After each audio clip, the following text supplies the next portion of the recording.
What if everything you believe about safety, family, and sanity could unravel in a single night?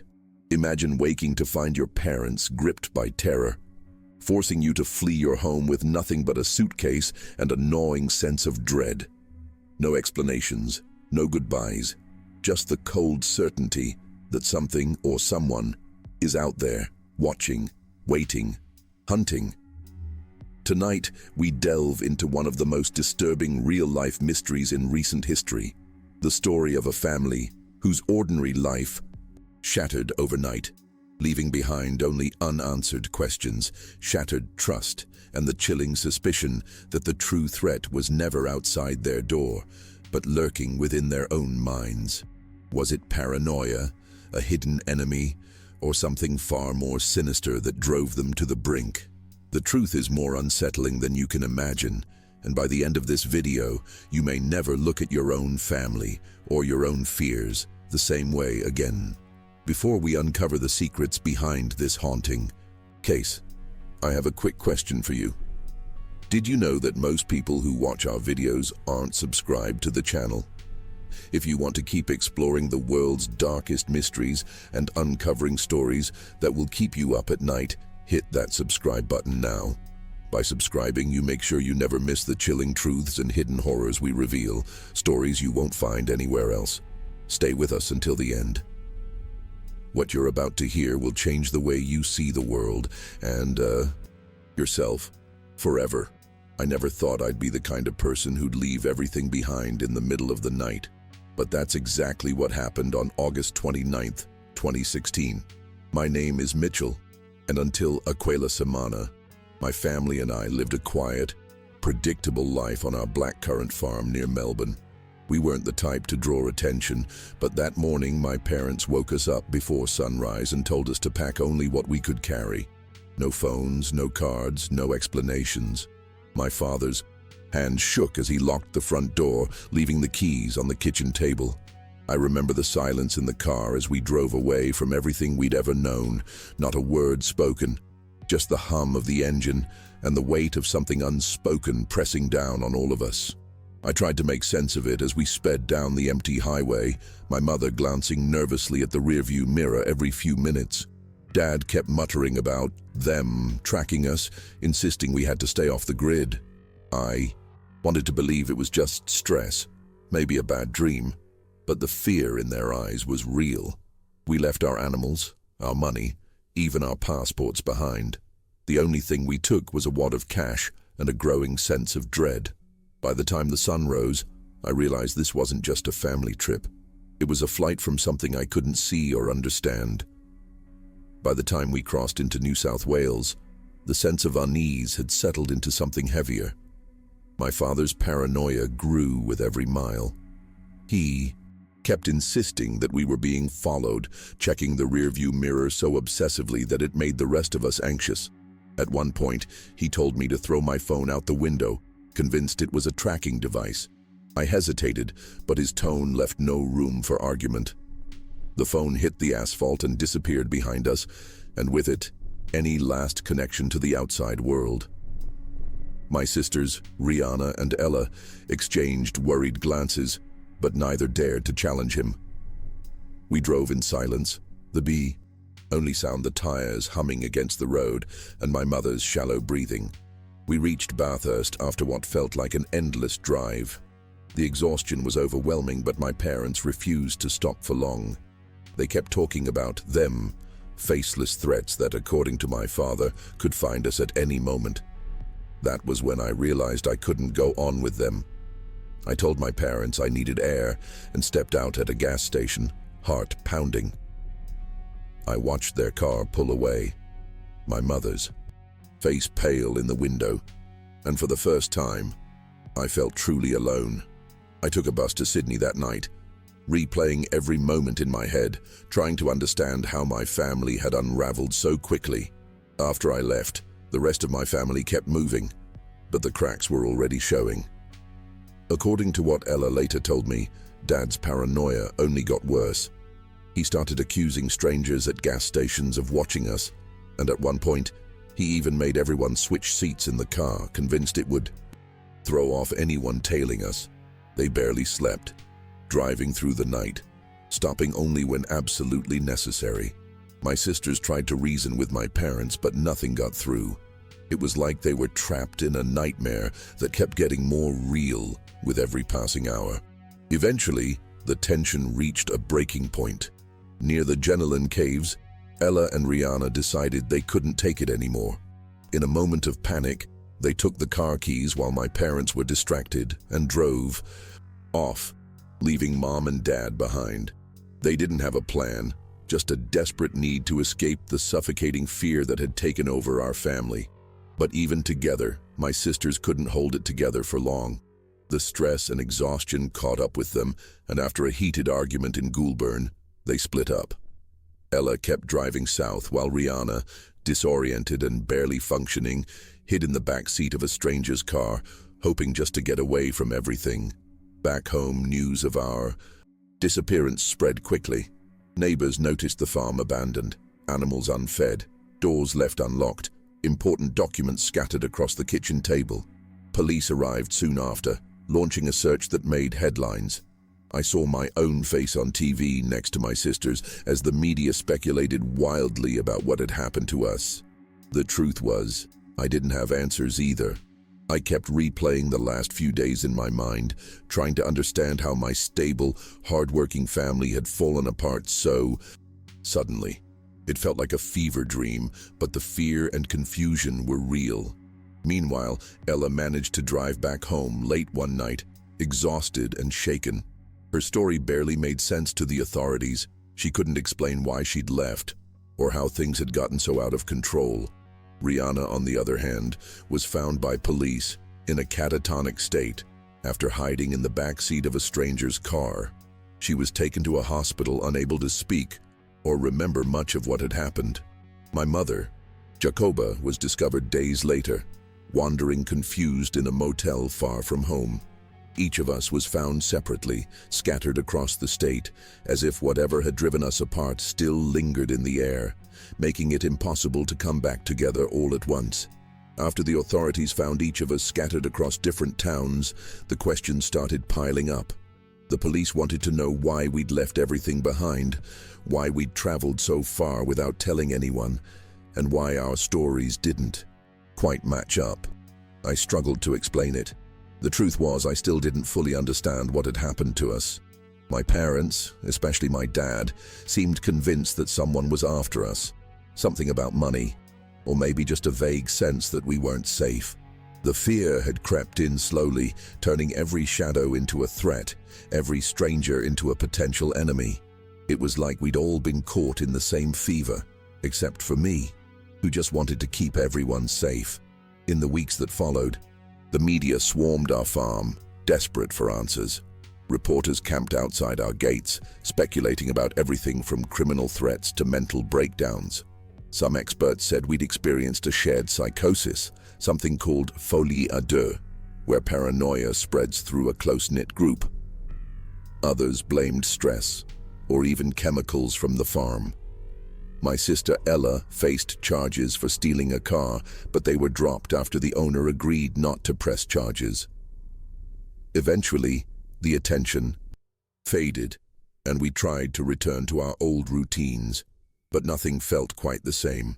The silence at the dinner table was heavier, and the farm, once a place of comfort, felt haunted by what we'd done, and by what we still couldn't explain. My father, Mark, was the last to be found. 6 days after we'd left everything behind, police discovered him wandering near an airport outside Wangaratta, exhausted and disoriented. He'd spent days on his own, avoiding roads and people, convinced that someone was still after him. When the police questioned him, he barely spoke. After hours of interviews and a mental health evaluation, they released him into the care of his brother, who was a police officer. The media swarmed him as he left the station, but he just kept his head down, refusing to answer questions.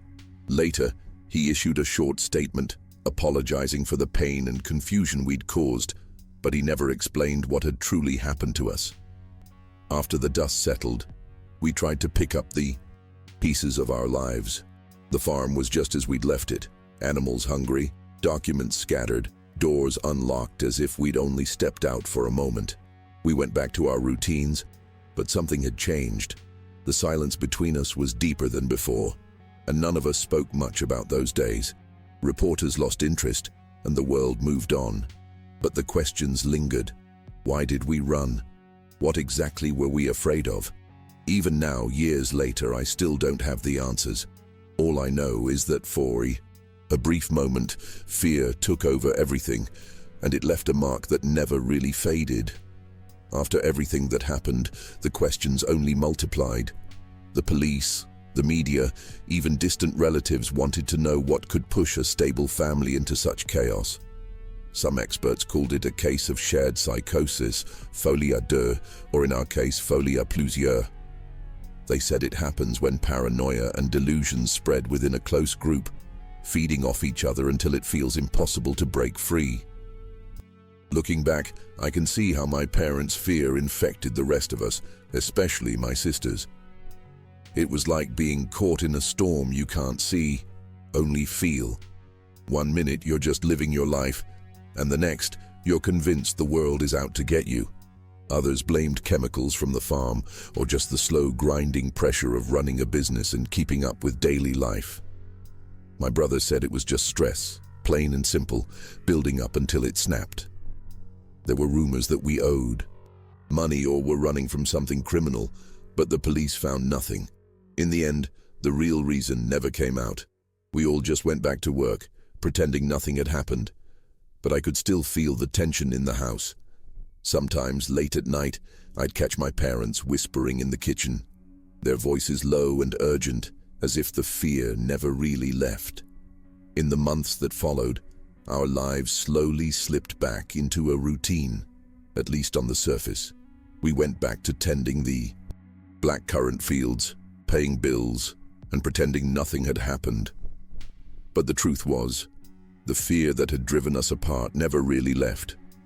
Sometimes I'd catch my father staring out the window for hours, lost in thought, or see my mother organizing old documents late into the night as if she was still preparing for something. We didn't talk about those days, not at the dinner table, not in private. The silence between us became its own kind of secret, heavy and unspoken, as if saying, anything out loud might bring the madness back. People in town avoided bringing up what happened, but I could feel their eyes on us whenever we went to the store or the post office. The media eventually lost interest, and the police closed their investigation, satisfied that there was no crime, no real threat. Just a family that had unraveled for reasons no one could fully explain. Some neighbors whispered about chemicals from the farm, others about money troubles, but no one really knew. The only thing that was certain was that something had snapped. And even though we were all back under the same roof, the sense of safety we once had was gone for good. After the authorities closed the investigation and the media lost interest, we slipped back into our old routines. My parents worked the fields as if nothing had happened, and my sisters tried to move on. But there was an unspoken agreement that we wouldn't discuss those days. The neighbors stopped asking questions, and the town's curiosity faded, but inside our house, the silence was thicker than ever. Sometimes I'd hear my mother humming nervously in the kitchen, or see my father meticulously checking the locks at night, and I knew the fear hadn't really gone away. It had just changed shape. Looking back, I realize how fragile everything was. The experts called it folie à plusieurs, shared psychosis, saying that paranoia can spread like wildfire in a close family. Others blamed farm chemicals or just the stress of daily life. But none of those explanations ever felt complete. The truth is, we'll probably never know exactly what happened to us. All I can say is that for a few days, something took hold of our minds and drove us to the edge. Even now, years later, I sometimes wake up in the middle of the night, heart pounding, convinced that the danger is still out there, just waiting for another chance to break through. As time passed, we became experts at avoiding questions. Reporters would sometimes show up at the edge of our property, hoping for an interview or a glimpse of the family that lost its mind. But we never spoke to them. My parents stopped answering the phone unless they recognized the number, and my sisters deleted their social media accounts. We learned to ignore the stares at the local market and the whispers that followed us through town. The silence between us became a shield, protecting us from the outside world, but also keeping us isolated from each other. I sometimes wondered if we'd ever talk about what really happened, or if it would always be this unspoken weight hanging over our heads. Even after life returned to a kind of normal, the mystery lingered. Experts called it a case of shared psychosis, folie à plusieurs, a rare phenomenon where paranoia infects an entire family. Others blamed chemicals from the farm or just the relentless pressure of running a business. Some people in town still believed we were hiding something darker, debts, threats, maybe even a crime. But the police found nothing. The truth is, we'll probably never know exactly what triggered our flight. All I know is that for a few days, fear took over, and it nearly destroyed us. The world moved on, but for us, the questions never really faded. They just settled into the quiet, waiting for a moment when we might finally be ready to face them. Sometimes I wonder if anyone outside our family will ever truly understand what happened to us. The experts and reporters all had their theories: shared psychosis, chemical exposure, accumulated stress. But none of those labels captured the feeling of being swept up in something you couldn't control. Our neighbors eventually stopped asking questions, but the tension never really left our house. We became more withdrawn, careful not to draw attention, and avoided gatherings or events where someone might bring up the incident. Even years later, the memory of those days lingers in the background, shaping the way we move through life. We never spoke openly about it again. My parents focused on the farm, working quietly side by side, and my sisters did their best to move on. But there was always a sense that something fragile had been broken. Sometimes late at night, I'd hear my father pacing the hallway or find my mother sitting at the kitchen table, lost in thought. It was as if we were all waiting for the fear to return, even though we tried to convince ourselves it was over. The silence became our way of coping. A fragile peace built on the hope that whatever had taken hold of us would never come back. Sometimes I think about how quickly everything unraveled and how just as suddenly we were expected to return to normal. The days after we came back were filled with awkward silences and careful routines. The farm needed attention. Animals had to be fed, paperwork sorted, and the house put back in order. But beneath all that, there was a sense that something fundamental had changed. My parents never spoke about what drove them to leave, and my sisters and I learned not to ask. It was as if the fear that had taken over our family still lingered in the corners of every room, waiting for a moment of weakness to return. The outside world moved on, but inside our home, the questions never really faded. Experts and neighbors offered their theories: shared psychosis, stress, maybe something in the water or the soil, but none of it ever felt like a real answer. I sometimes wonder if we'll ever know what truly happened, or if it will always be one of those things that can't be explained. The only thing I'm sure of is that for a few days, we became strangers to ourselves, driven by a fear so strong it tore us apart. And even now, with the farm running and life moving forward, there's a part of me that's always waiting for the next crack to appear. The hardest part was realizing that life doesn't always give you answers. After the police closed the investigation and the media moved on, we were left with a farm to run and a reputation to rebuild. My father and mother rarely spoke about what happened. Sometimes I'd catch them exchanging worried glances, especially on quiet evenings when the sky turned dark and the house felt too big. My sisters and I tried to move forward, throwing ourselves into work and avoiding any mention of those lost days. But the silence was always there, a reminder of how quickly things could fall apart. People in town eventually stopped whispering, but I could still feel their curiosity whenever I walked into a store or passed someone on the road. Experts said it was folie à plusieurs, shared psychosis, or maybe the result of stress, or even chemicals from the farm. But none of those explanations ever felt like the whole truth. We never found any evidence of threats, deaths, or danger. In the end, all we had were questions about our minds, about fear, about how fragile a family can be when pushed to the edge. And even now, years later, I sometimes wonder if the real mystery isn't what happened to us, but how easily it could happen to anyone. For a long time after, I tried to make sense of what happened to us. The experts who studied our case said it was one of the strangest examples of collective behavior they'd ever seen. Some believed we'd all fallen into a rare psychological state called folie à plusieurs, shared psychosis, where paranoia and delusions can spread through a close-knit family until reality itself starts to slip away. It made sense, in a way. My parents, especially my father, had always been tightly wound, and when the fear took hold, it was like a virus infecting the rest of us until even the impossible seemed real. Others thought maybe we'd been exposed to something on the farm, chemicals or pesticides that could cause hallucinations or confusion. But no tests ever proved that theory, and the doctors couldn't find anything wrong with us physically. Mitchell, my brother, always said it was just stress. Running a farm is relentless, and the pressure had been building for years.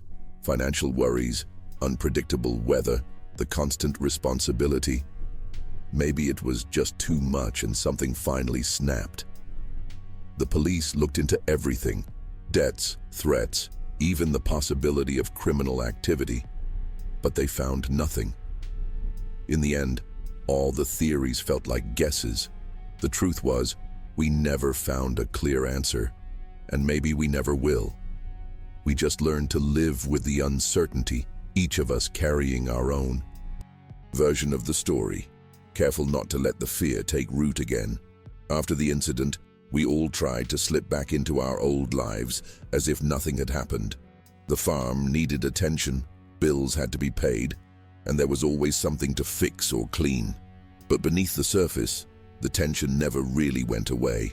My parents rarely spoke about those days, and when they did, it was only in vague terms, as if talking about it too much might bring the fear back. My sisters and I learned to avoid the subject altogether. It was easier to pretend we were just another normal family, even if we all knew that wasn't true anymore. The media eventually lost interest, and neighbors stopped asking questions, but the sense of unease lingered. Some people in town whispered about chemicals or stress, others about debts or secrets, but the truth was, no one outside our family would ever really know what happened. The experts called it folie à plusieurs, shared psychosis, or maybe just the breaking point of too much pressure and fear. All I know is that for a few days, we became strangers to ourselves, driven by something we couldn't see or explain. And even now, with the farm running and life moving forward, there's a part of me that's always waiting for the next crack to appear. In the years that followed, we learned to live with the silence. After the incident, my family made a conscious effort to stay out of the public eye. We stopped giving interviews, avoided cameras, and politely declined any requests from journalists or curious strangers.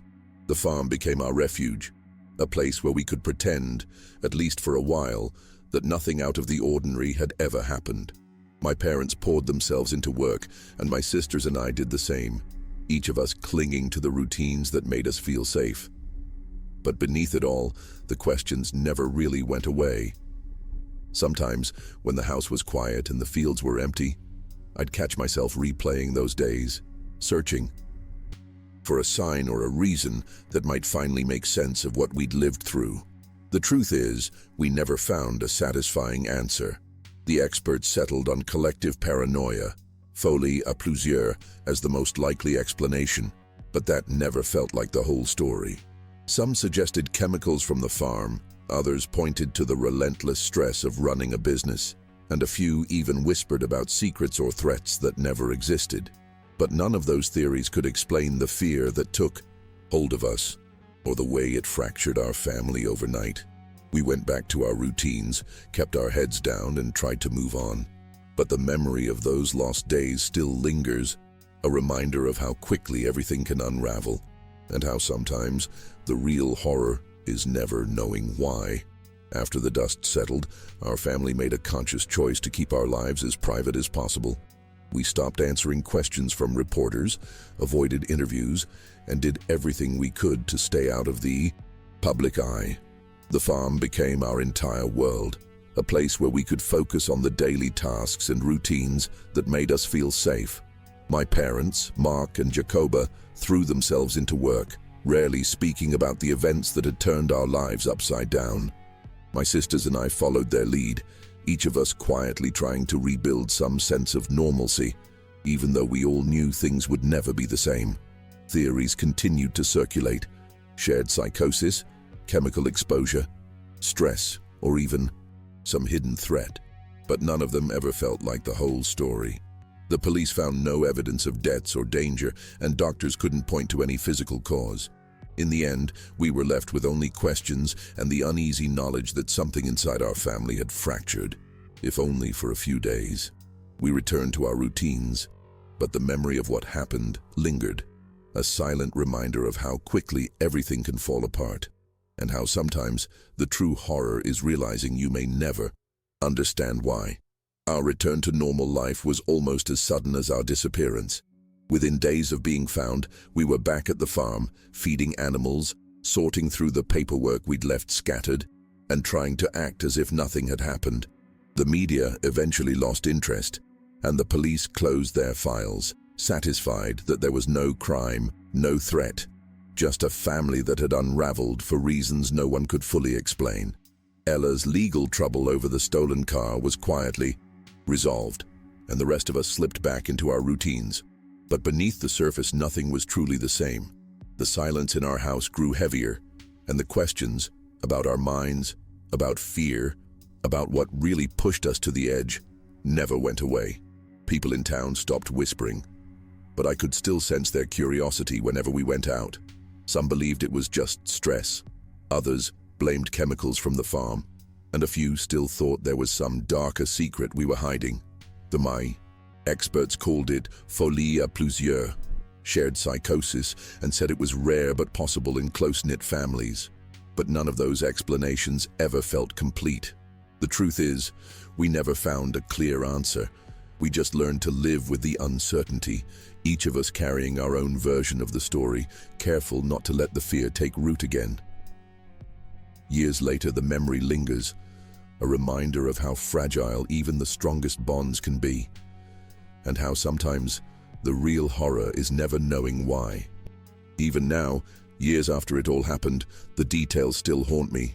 Our family never spoke openly about those days again, and any mention of it would quickly be brushed aside. The farm became our safe zone, a place where routine took over, and the outside world felt distant. My parents, Mark and Jacoba, kept to themselves, working long hours and rarely leaving the property. My sisters and I did the same, each of us finding comfort in the monotony of farm life. It was as if we all silently agreed that pretending nothing had happened was the only way to keep the fear at bay. But the truth is, the questions never really went away.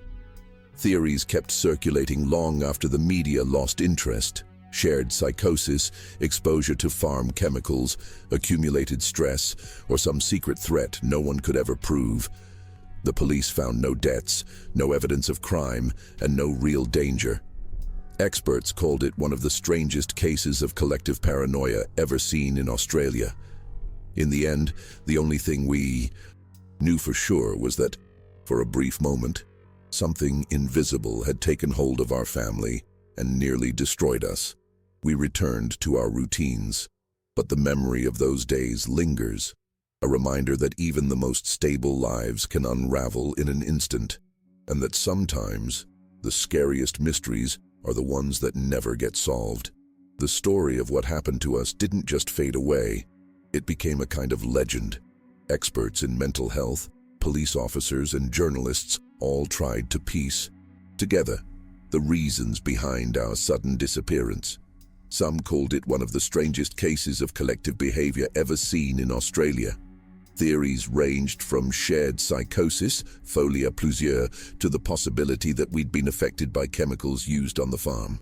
Others suggested it was simply the result of mounting stress, the kind that quietly builds up until it finally breaks through the surface.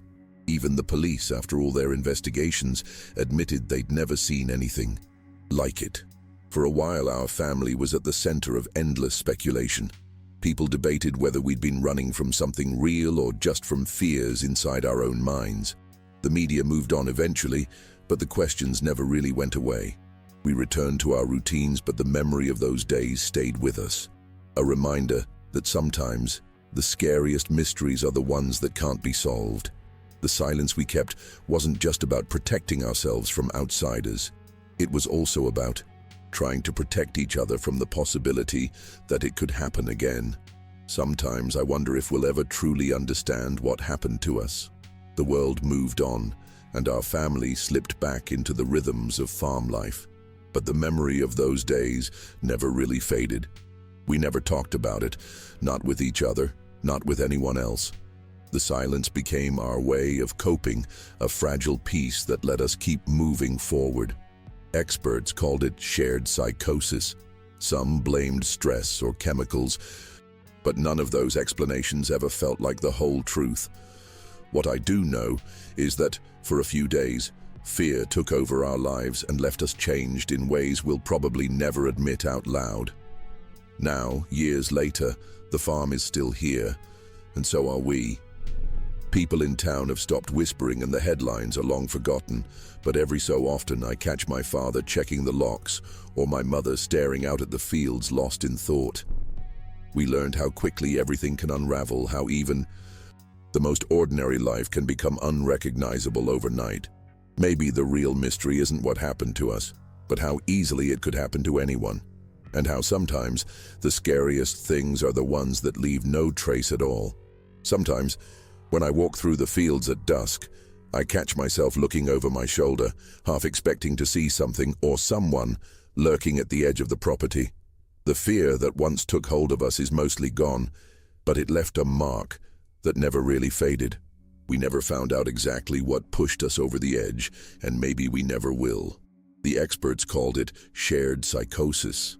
The media called it a mystery, and the police called it the strangest case they'd ever seen. But for us, it was just a few days when everything we thought we knew about ourselves and each other fell apart. Life goes on.